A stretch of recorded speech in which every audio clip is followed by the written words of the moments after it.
Welcome back to the studio. Mr. Brian Kerr has joined us. Good afternoon. Great to have you with us. Thank you, Joe. It's not a nice day out there. It's good to be in here. Tuck up, watch the football for the afternoon. That's the plan. We were just saying there in the news round, this final batch of group games. Talk about drama and the football taking centre stage as we knew it would at a certain point in this tournament, which you talked about your reservations last week. But over the past 7 days, it's been fairly extraordinary. Each evening has delivered its own mini-drama.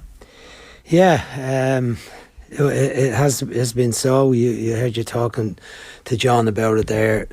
And the suspense and drama at the end of the group stages and the groups of four. And I've been reading some stuff about the future of the World Cup with 48 teams and possibly 3-team groups. I don't know how that would work, but anyway, it just confirms the excellence of the 4-team group situation.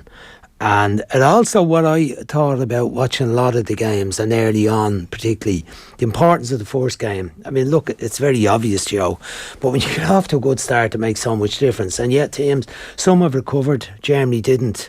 Ultimately, they didn't. Argentina have. But, recovered from losing the first game. And that, but you look at some of the teams that won the first game, won the second game, say Portugal, Brazil, and they're able to rest players. France rest players for the third game, and even though that didn't go so well for them, I mean, nobody ended up getting 9 points, which is another matter we might talk about, the levelling up of football all over the world, which is one of the trends that you'd have to say is obvious from this World Cup.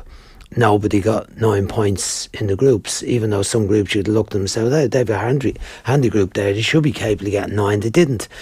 But winning the first game takes the pressure off, started with England a little bit, and even though they only drew the second game, there wasn't that much pressure on them going into the Welsh game. They still knew that they were likely to get through anyway with the +4 goal difference from the 6-2 against Iran. And I've always felt that when I had teams myself that were involved in finals, obviously not at the World Cup itself, but in many of the youth tournaments that we went to over the years, I would have been very, very on top of that idea. We must get something from the first game. If you win it, great. If you can't get something from it and keep you going, because you get done in the first match, it's hard to retrieve it. It happened to us a couple of times. In fact, at the World Cup, I'm just thinking against Ghana in Malaysia in 97, 25 years ago now, we got done in the first match by Ghana. Narrowly 2-1, but we had to pull something out from that, and then we won the next game, eased the pressure, and then we got a draw in the last match. It was enough to get us through, but it was one of the few tournaments that we lost the first game in. But you go on from there. The drama at the end of the groups was just extraordinary. The other night, the South Korea situation, Japan, all that, where the two matches where it looked like the situation with Germany and Spain looking like going out of that group at one stage in the match. It was kind of mad stuff. I was watching the Germany match. I actually was trying to watch the two matches, and every time I switched over away from the Germany one, there was a goal in the match, and I looked back and the score. I think out of the 6 goals, I only saw 2 of them when they actually happened live, But you can be unlucky. I was unlucky on that particular night. Messi last night, he's all over the front pages. So Argentina, as you said, have recovered.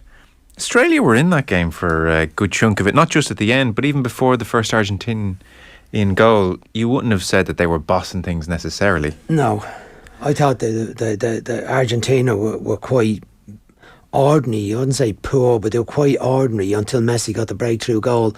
Australia got confidence in the game because Argentina didn't press them, allowed them to stay on the ball. You see, with Messi, it's one of the things we talked about Ronaldo with Manchester United. Why can't Ronaldo be the starting player of the Manchester United team under the new manager Den Hag, and why he wants to play more of a pressing game? Ronaldo won't do it for the whole match.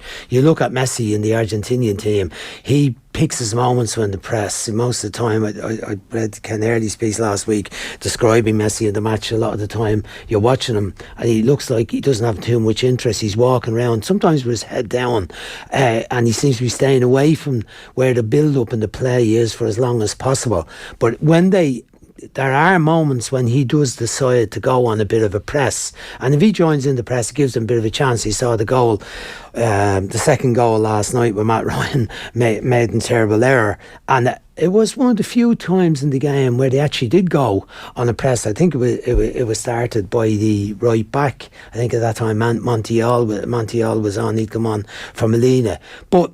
And Australia could sense that. I mean, you could see them, as you said, growing in confidence and across realising the back this rolls isn't. And Souther and Dejanek and Bewick, the left back, they just got time on the ball. They got comfortable and then knocked some long balls forward. McGree was able to stay up there with Duke. But I didn't think Argentina played very well until they got the goal. They got a bit of confidence in the goal. They got a bit better.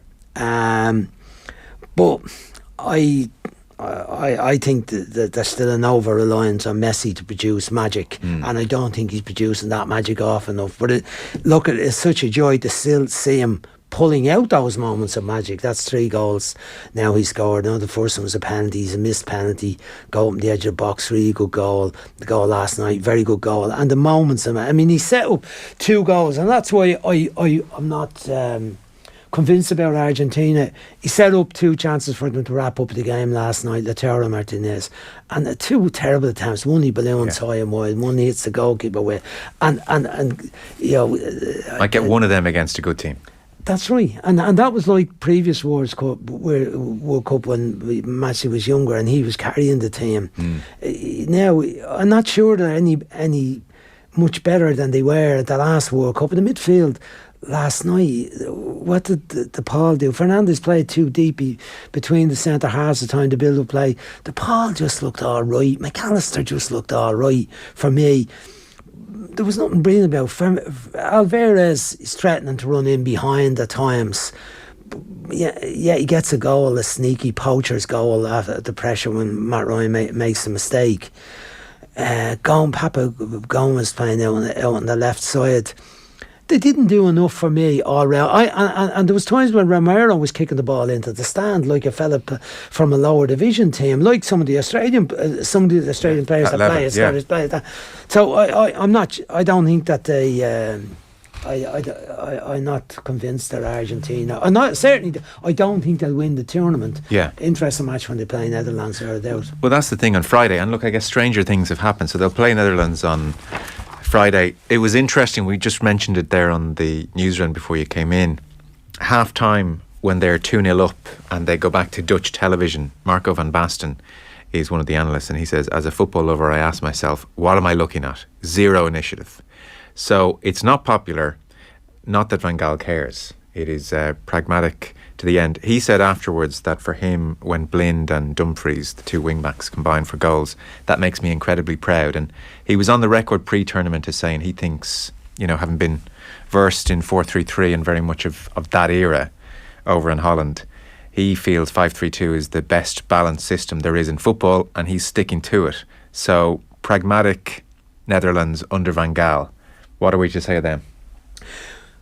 Well, you know, the 5-2-3 system that they're playing at the moment, I mean, the 3 centre-backs thing is in the game almost. You know, the majority of teams are playing it now, except, say, Manchester City, Manchester United. Who else wouldn't be in the Premier League? There's not too many. Chelsea do dabble between. Some teams are a bit adaptable. Liverpool still playing with a 4. But an awful lot of teams are playing with 3. And it's become a fashion. I've seen that before in my lifetime. It comes and goes. In football, it comes and goes. That's the fashion at the moment. There wasn't too much talk about Netherlands before the World Cup as being a team that could do very well or a possible winners of it. So I think Van Gaal is entitled to play whatever way he wants to play. He's looked to balance the players. I know Kevin was in touch with me before, Kevin Kilban, before the tournament, and he said he fancied the Netherlands to do something. And I said, well, I think after the pie, they haven't got very much up front. And that was before the tournament started. I said that because I saw them in one Nations League games, and they had to play Vincent Janssen up there, and he was like, he wasn't good enough. Played in Premier League, wasn't good enough. Couldn't get a game, couldn't score goals. That sport drifted around the world since then. Scores now and again, not a prolific. So anyway, the boy has got himself together. And well, I say he's got himself together. He's now fit. He's been sensational. I think Van Gaal is entitled to play the way he wants. Whatever the criticisms you said, he's not bothered by it. No. He's now gone, I think, 19 games unbeaten. I think they're well balanced. There's a caution in it. The back three: Van Dijk, Ake, Timber, strong. The goalkeeper, an interesting one. Had never been a regular anywhere really until this season. But Dumfries and Blin that you mentioned, Blin, they've been as 32 now. We kind of knew him as a centre back, didn't we? Manchester United, always people felt he was a little bit short, lacking in pace and so on. He was grand. He was, I suppose so. Yeah, perception. But he was considered another reason why Manchester United weren't at the top level. Yeah. Moved on, seemingly backward step back to Ajax, still in the national team, but plays that game very well up and down the left side. They fall in. They don't go. There's no high press with them.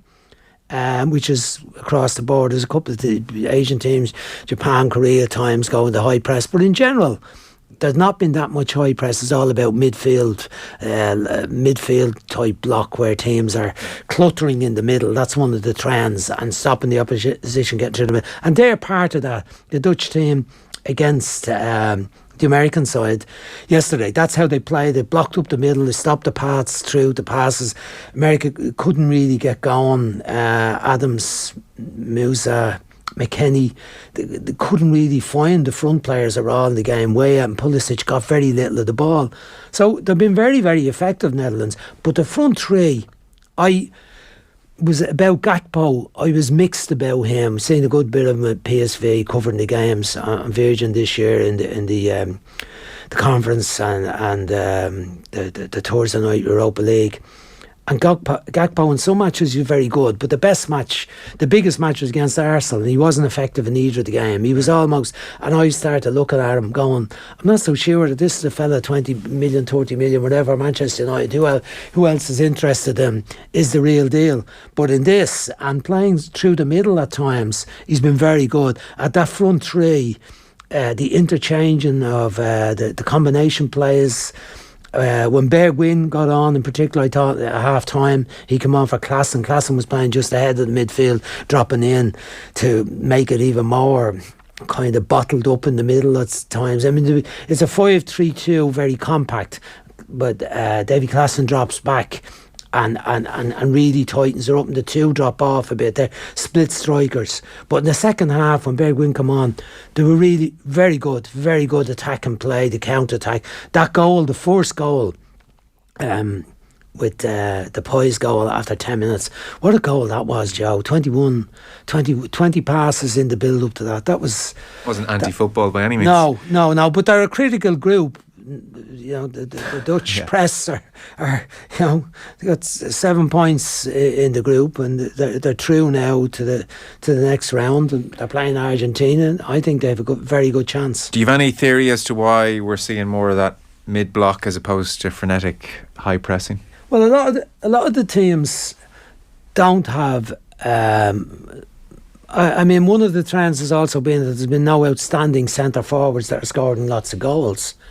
There's a lot of older players who've been playing centre forward, you know, and I put Harry Kane into that group, and he's a brilliant centre forward. But I think a lot of coaches have decided, if that guy is the goal scorer and they're not in great form, I'm not going to look at France with Giroud is another one. Suarez is one who's gone. Yes. Thomas Müller, Germany are gone now as well. Portugal have the Ronaldo. Portugal have the Ronaldo. So they don't have three busy bee centre attacking players that will have the energy to keep going, and they can substitute them then as the game goes on. I think that's part of that trend. Yes, and that is the significant thing, I suppose, that you would obviously have experienced about international football. You can't just be, I'm Jurgen Klopp, this is my philosophy, buy me the players to play the way I want to play. You're Jurgen Klopp, here's your team, now make them work. So you have to cut your cloth. Yeah, and I think that's one of the things that's become it's a modern trend in football and club football. Even though you have the players all the time, you decide how you want to play, but in international football as well, to be adaptable and to be able to change systems according as the game is going, according as the momentum of the game is going. When a team gets a goal, for instance, Argentina yesterday when they scored a goal when they weren't playing well, Australia actually had the momentum up until that moment. They were starting to get control, starting to get a few free kicks. And of course, nothing sensational with Duke and McGree up front, or Leckie didn't get much of the ball. But still, the goal changed the momentum of the game. But then, when they got the second goal, the manager changed it, and he brought on Martinez. He brought on Torres and went back to a back five because he thought they were comfortable. And then Australia get a goal, and they seem to have the momentum again. And Argentina have to adapt in the match. He made some changes in the middle. He brought on Palacios, I think, at that stage, made another change in the middle of the field.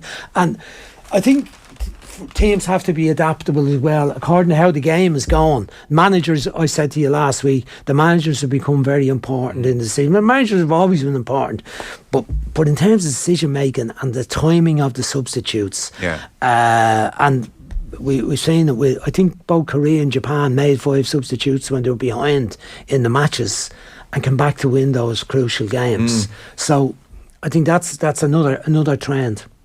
How well is Messi playing? As we're going to go to an outbreak in a moment. I mean, there's a degree here where he adorns the front pages, and people say, "Well, this is why he's the greatest." I mean, he's been lovely, and he's had his moments. And the way for the first goal, he drifts into the box with such intent. I mean, you can see the intelligence and the genius. But I mean, he's not been extraordinary. This is not Maradona's going to carry them all the way kind of performance, you know. Well, you're kind of watching the match, hoping he gets on the ball soon. That's where I find myself.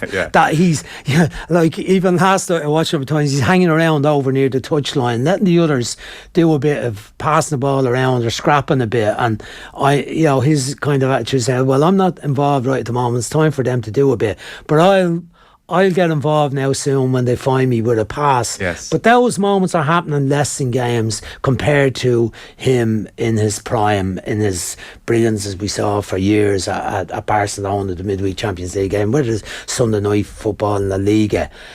Those moments they're very precious still, but there's not as many of them, and you're waiting on them to happen, those dribbles. And there was a rave about a couple of dribbles last night, a couple of dribbles in the previous game, But the 2 bits he did in the lead up to the chances he made for Martinez, and he didn't score the goals.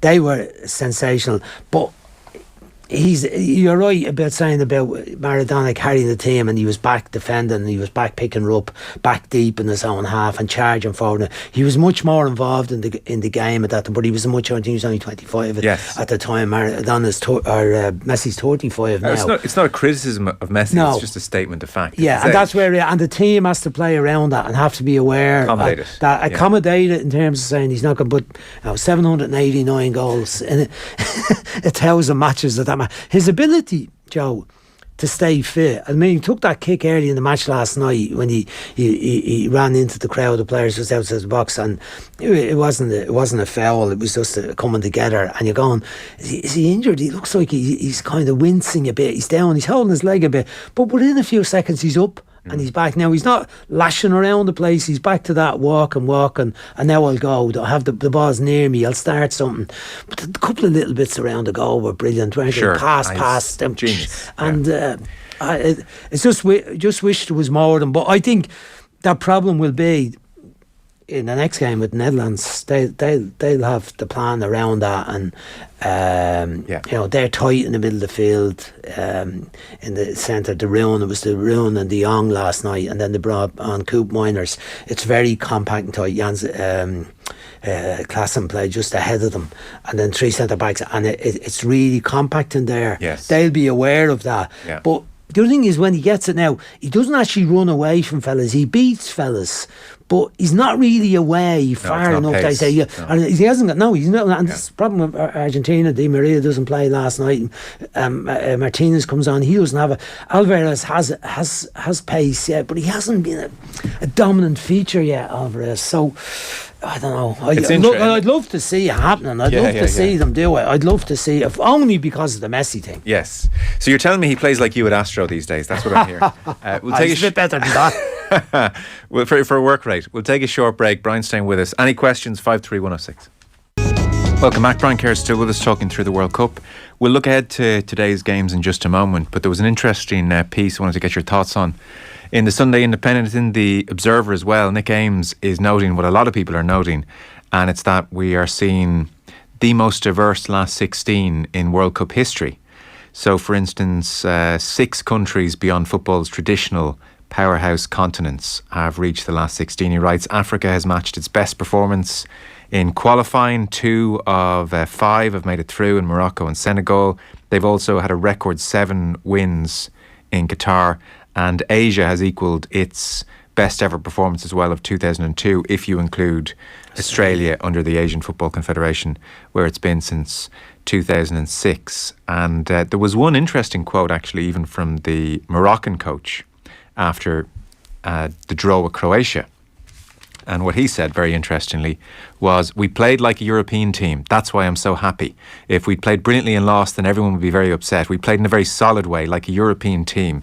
And we made it difficult for Croatia to play against us. So people are making various stabs as to why this has happened. Certainly fewer secrets in football, and we're seeing, it's a smaller world. Communication is easier. Coaches travelling further afield as certainly one of the reasons. What's your read on it? Why are we seeing this more diverse World Cup? Well, I think a lot of the reasons are quite obvious in the movement of players now is there are so many more players from Africa and Asia playing in the better leagues around the world. The standards of coaching are better. In fairness, I just mentioned a kind of a strange link, but I remember a good few years ago when I was finished with the FAI, I was obviously interested in getting another job.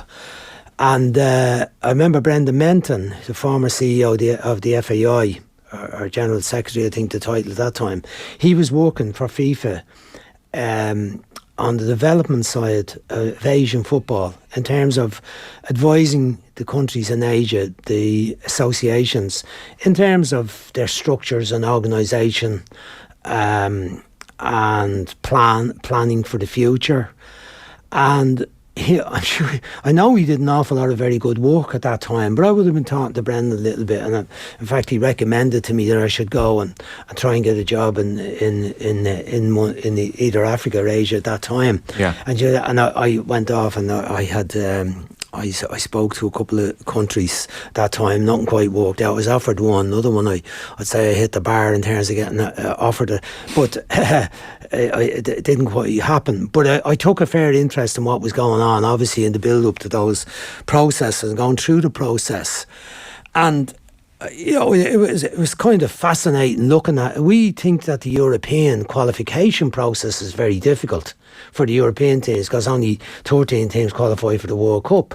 But if you look at the African situation, where there are 5 out of a similar number of countries, 55 federations to 54. But a lot of those federations are it's quite difficult. They don't have heaps and heaps of money for their players, for organisations, for training camps, and imagine the cost of getting the players back from Europe all the time for their matches. As I heard Shay Given actually saying to telly yesterday, we only had to come over here to play the matches from England. He said, but you look at the players from those nations, the distances they're having trouble having to travel, and similarly to South American players are playing. But the reasons why they've improved are because, in fairness to FIFA, I'd say that the coaching structures are better. More of their players are getting the opportunity to play in other countries.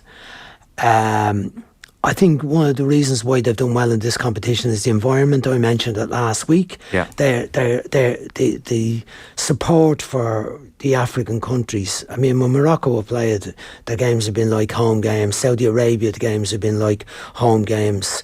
Even obviously Qatar's support wasn't that great, and it faded very quickly. Tunisia, marvellous support. And they've all been, the African teams have had very good support too. But I suppose the fact that they're not playing in Europe and they're not playing in South America has helped them. And in terms of the temperatures, I know that stadiums have been dealt with and the temperatures aren't that hot, but it is a little bit of an advantage for them. There's some of the reasons. I think the fact that they've managed to develop coaches as well from their own system and their own background and who understand their own culture. Yes. I think that's important. I think with the exception of Korea, who Bento was the coach of Portuguese guys, the coach there. But the rest of the countries all have a local. Japan, it's Mariasu, I think if I pronounced it correctly. Whereas previously, Morocco have their own man, a former international, you mentioned, Greg Goy. And they know the culture of their own their own players, and what kind of triggers them, I suppose, and how they should behave. And Aliou Cisse with Senegal, who will play England later, I think that's been a real benefit for them, rather than the one where they've always imported French coaches or Dutch coaches. Mostly it's been French and Dutch off the top of my head for those countries in the past. Mm-hmm. Sometimes German coaches, but generally European, and some of them from their colonisers of the past that might be added to. Maybe they had the language, it suited them language-wise. But I think that's been a really positive development for them. And I do think it's good for football. And I said last week that, if FIFA were serious about spreading the game and the impact that a World Cup would have in playing it in the Middle East, rather than just putting it in Qatar, as that decision was made, however it was made, they should have included a couple of other countries in it and done it the way the next World Cup is going to be, where it'll be Canada, America and Mexico. That if they'd included 3 countries in it, I think that would have had a bigger effect. But there's no doubt it being on there is having a great effect. Okay. It's having an effect on Qatari football for the future. Where that goes, who knows? They don't have a great population base. The other thing, last one on the show, is that they've all managed to tap in to their immigrants, to the people who, if you look at the Moroccan lineup and the players like Hakimi, Mazraoui, Saiss, Agard, Amrabat, Ziyech and Nesri Boufal, they're all playing around Europe. They've made them played in the Premier League. Some of them at top clubs. All playing in very, very good leagues. They have tapped into that. They're much busier than they used to be years ago. Even what I saw with Ghana, Chris Hughton got involved. They got a few extra players that helped them. I think Ghana were very unlucky, really, not to get through. But anyway, although it looked a bit tame the other night when they went out, but I thought they were a little bit unfortunate overall. A couple involved in high-scoring games, but they're all much more aware and much busier, and we may have to deal with that in the future here in Ireland, because we have so many young players now who are eligible to play for other countries, and you can be sure that those other countries, particularly I'd say Poland, Nigeria, some of maybe the likes of Latvia, Estonia, countries where we've had a big. I mean, we've got so many players. I've heard one of the lads talking on the show recently, Graham Gartland, about the number of Albanian players in the system here, and you can be sure that their parents, the country of their parents, will be watching closely their development and underage level in our underage international teams, and wondering, can they do a Declan Rice and Jack Grealish on it and pull them in later on. All is fair in love and war. We did it plenty ourselves. So exactly. England this evening then. There's been, if you look at the English press, much of the talk is about what a happy camp it's been. There's talk of Southgate's man management. He flew to Dortmund, spent lots of time with Jude Bellingham not so long ago, spent a lot of last summer with Marcus Rashford when he was going through a difficult time. There are reports from camp now over in Qatar of a group spending a lot of time together, whereas even under Roy Hodgson's time, which is not that long ago, they were all in their rooms, it seems, said an insider who was au fait with both camps and on their PlayStations, whereas now they're sitting outside playing Werewolf. I'm not familiar either with werewolf, but they're having a good time. Well, look. Now, what all that counts for, who knows? What about on the pitch? Yeah, well, if the match with Wales had been a 0-0 draw, I doubt if so many of those stories would have been as good. And how good are all? We'd probably be hearing a lot more about grumpy heads. And Conor Cody, who was the leader, I think, and the arbitrator or the MC for that game, it appears, you'd probably be hearing that he's a grumpy head on him because he hasn't had any time on the pitch yet, although he seems to be a great guy. I might be exaggerating saying that, but there's always positive stories when it's going well. It's spin. So they're in the spin and fun stage. But there's no doubt that Gareth Southgate has done a great job. He has experience of tournaments going back to when he was a player himself. I think they've developed how to handle the players. They've talked about it, they've thought about it. They've been at the last two competitions, got to a semi-final and a final, and they've developed a whole system around the team through trial and error, through some of the mistakes that were probably made in the past by stricter managers trying to impose a regime that didn't really suit the English players, tried to give the player. It's a tough one to get the balance on that, you know. I mean, they say Sven was a bit too loose, and then Capello was a bit too strict and stern. Constant calibration. Yeah. And that's it is a tricky one for a manager. Yeah. But he's obviously done a very good job on it, and they do seem to be in a very, very good place. Haven't been tested too much yet defensively, except against USA. USA, the bit of the ball, they weren't a great threat up front. USA, anyway, as we saw when they ultimately went out, they hadn't got much in the other than Pulisic in the attacking positions where they couldn't get the ball to him. But I think it'll be a tough match for them against Senegal. Are a big, strong, aggressive, counter-attacking team. Threat on set pieces, use the width of the pitch very well. The full-backs, Jacobs and Salabi, have been very, very good so far. Koulibaly's centre back, we know he's at Chelsea, he's had a mixed time, but they've been strong in centre defence. Diallo, Koulibaly, Mendy in goal, probably a fault on the couple of goals against the Netherlands the first game. Slight misjudgment when he came out with a cross and it was headed into the net. He didn't quite make it. Then he half blocked a shot that was stuck in by Klaasen's header. I think Senegal will give them a right good test. Ismail Assar, the Watford player, really pacey coming in off the left wing or the right side, whatever side he plays on, D up front. They don't have a consistent goal scorer either, but they're in good shape. Cissé, the manager, is ill. There's talk that he might be on the sideline tonight, which I think would be a bit of a blow to them if he doesn't make it. They're missing Idrissa Gueye. Obviously, they've got on with having Sadio Mane. They're the champions, the African champions. They know how to go about their business. So I think they will give England a good game tonight. But I think England have enough. I think they've so many options. I mentioned that the manager making decisions, changes in the front line. He's been brave enough, left out Sterling. He's used all those options in the front positions. Saka and Sterling start the first game. Then they're out of the team. Foden and Rashford. I mean, Rashford great in the last match. Too many options can kill a man. So what's he going to do here tonight?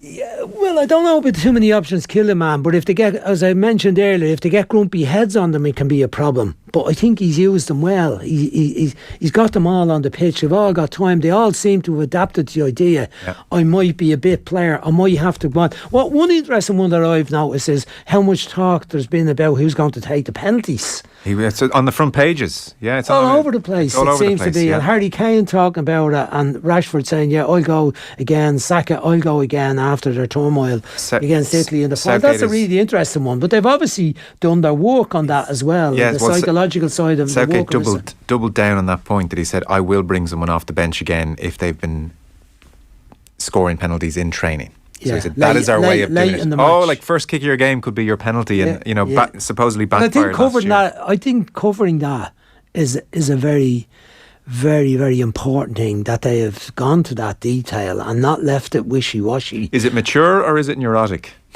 Neurotic. I think it's more mature as well. No, I think it's, as they say, the little details and cover that. Like I used to say about it, you don't know who's going to be on the end of the pitch at the end of the match. There's no point in siding on the penalty takers. I was involved in penalty shootouts. We actually won a European competition in a penalty shootout against Germany. And somebody said to me at the match, "Do you not know Germany never lost a penalty shootout before?" I said, "No, I never thought of that. Never come into my head before it." But I think covering it with all the players, and it's a big squad, haven't gone to that, and they haven't had that time in advance of the tournament. That's the other interesting thing about the time. The lack of time in the preparation hasn't affected the African teams or the Asian teams as you think it might, because they've had very little time either to gather the players up and maybe build up the whole morale and the tactical analysis and the style of play, and to make sure that they're tactically aware of everyone. They've had very very little time either. But the fact that England seem to cover all the bases in this, I think it's interesting if it comes down to it. Do you have a strong sense of what his starting team should be? More so in the from who partners Rice from that part of the field on? Yeah, well, Henderson didn't start the first two games, and then he came in for the Welsh game. Started to play very well. Not sure Bellingham.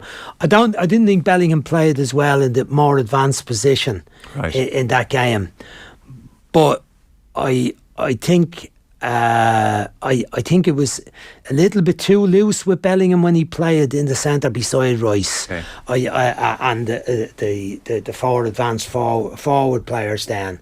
So you think more of a steady Eddie alongside Rice? Yeah, I think he's right to do it. I know that the general thing is I'll let them off the leash and play with it. But I think Henderson is such a key player for them in terms of organisational, in terms of just information. He seems to be such a vital player that so many managers, not just Gareth Southgate, depend on him and think he's crucial to it.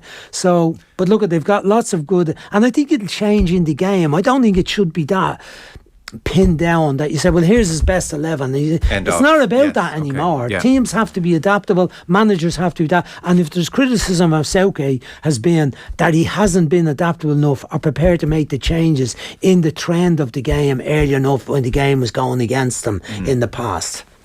And what of the Foden fixation, to use Southgate's word? He says it's becoming a fixation. Obviously he went with Sterling and Saka to begin with, and then Foden has had his game time. How do you see that one? Yeah, he didn't play very well in the Welsh game. He started out on the right hand side and then he swapped over onto the other side. With Rashford, they were changing about.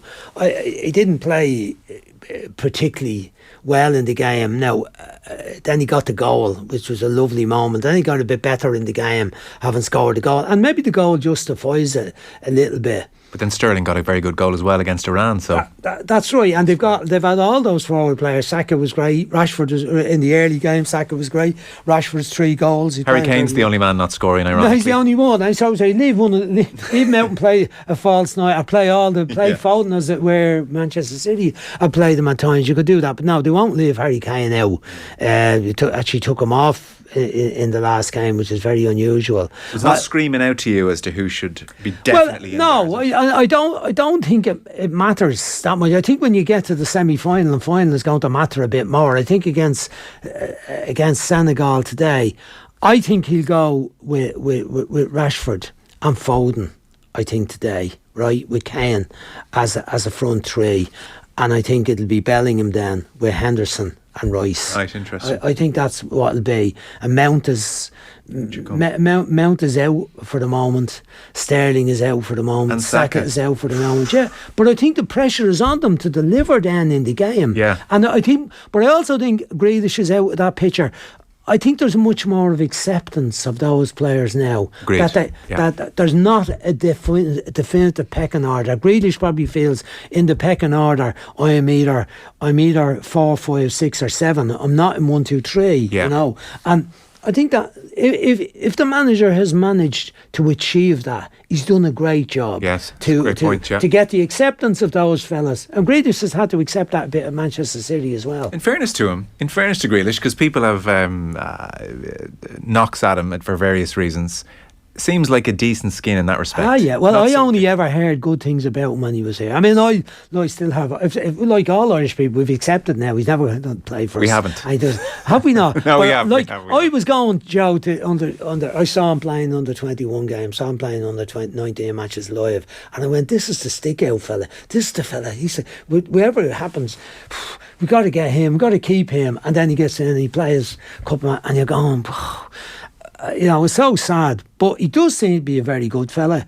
You know, he came out with the mea culpa the other day on the Almiron one and owned up to it and said, I do say stupid things at times. I do stupid things. And yeah, I'm a bit of a jack the lad, but I'm trying to get better. And Can forgive anyone a bit of self-awareness. Exactly. Holding their hands up. Exactly. Well, that's England. I'll give you the French team, which is just in. So Lewandowski up front for the Poles, and as you might expect. And then France of Lloris and goal. Back four of Koundé, Varane, Upamecano, and Hernandez is left back. And then I presume it's Griezmann, not in the formation I have here, but he'll be more over on that right-hand side again. Tchouameni and Rabiot.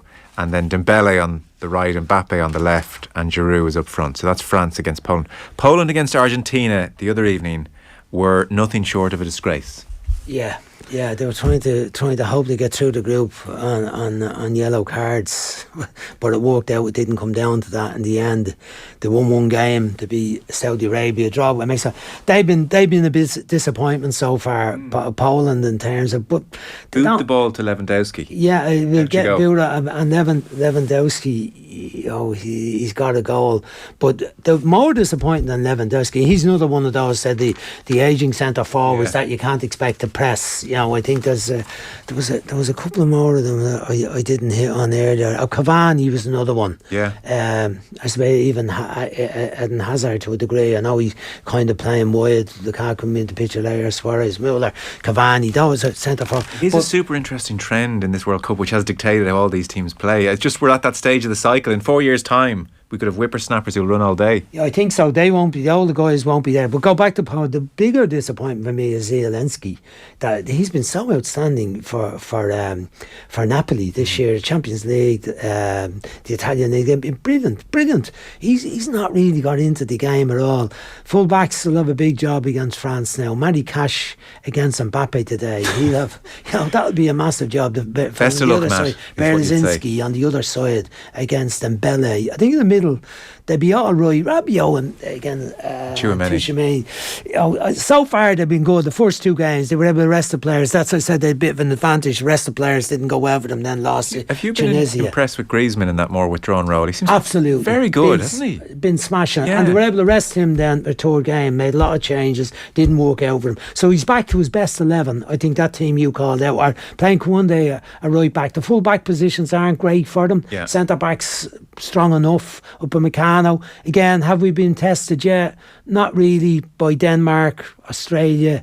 So there could be a chink there if Lewandowski and Zielinski get their act together today. But I think France will have too much for them. I don't think Matty Cash is going to be able to keep Mbappe, Giroud through the middle, centre midfield, Krychowiak and Bielink is the other centre midfield player. They're okay, just okay in there. Yeah. But I think France will have too much for them today. But Poland have been a huge Polish population here. I think they would have been expecting a bit more of their team. Delighted that they got through. As you said, did nothing against Argentina. Really disappointing performance. Just settled for only losing 2-0. Yeah. But Chesney in great form. Served a couple of penalties already. He'll need to be in great form today to keep France out. So if we're talking next Sunday, we'll be reflecting on last night's match between England and France. All things being equal. Yeah. Be funny even, we'll be talking about England and France pitching up for that quarter-final and we'll be saying, have either of them been tested fully yet? It's kind of where we're headed. Yeah, that's next Sunday. Both of them We have don't to have to play worry their about it now. matches today, so... But we're giving them both wins today, I would we're presume. giving them both wins today. If it worked out, it could be Senegal versus Poland. But thinking unlikely. I mean, we've had all those surprises. Saudi Arabia beating Argentina, Japan beating Spain and Germany, Morocco beat Belgium, Tunisia beat France.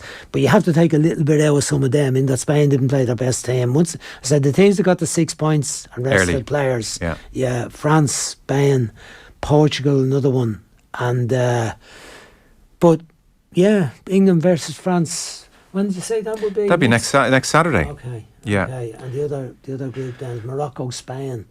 That one's not that clear cut either. Portugal, Switzerland. Yeah. Switzerland well used to playing Portugal. Would you? I mean, at a glance, you'd say Spain to come out of those four: Morocco, Spain, Portugal, Switzerland. Are you impressed with Spain?